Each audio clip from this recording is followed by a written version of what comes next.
จ้ะหอน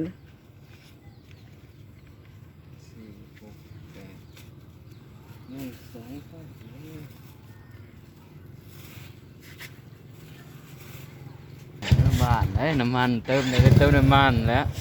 กดยังโอเคกดแล้วตอนนี้กำลังมุ่งหน้าเมื่อบ้านได้เติมน้ำมันครับต้องเดินทางไกลต้องเห็นอะไรต้องได้เติมน้ำมันฝากกดติดตามหน่อยเด้อบ่าวจำพรนนน้อยเดี๋ยวหน่อยที่เห็นคลิปตลกให้ทุกคนเบิ่งแต่ตอนนี้กำลังรีวิวซีอยู่เบิ่งซีพรว่า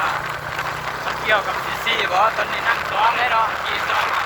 ยืดขับน้ำเห็นนั่งขับได้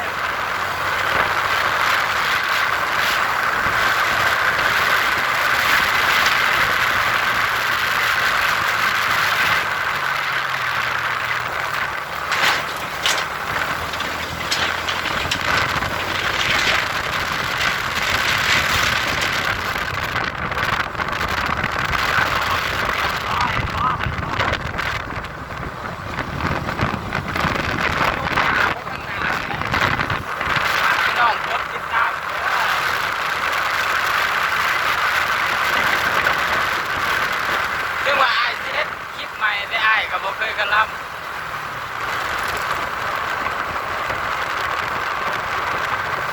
เดี๋ยวสิแวบอกผู้สาว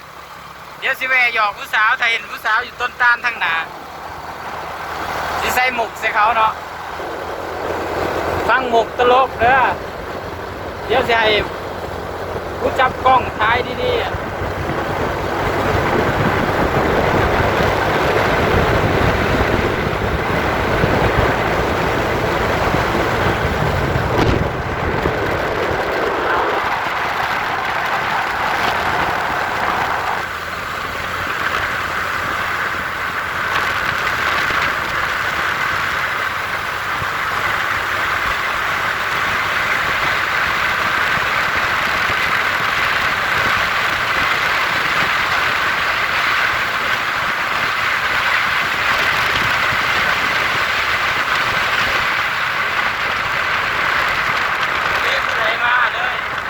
พวกรถใหญ่เขา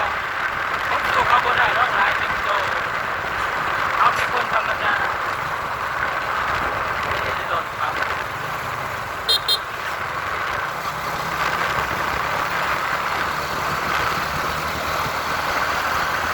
ฝากขอจบ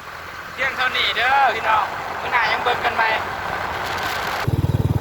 เด้สิบ่ได้จังได๋มือเจ้าซูน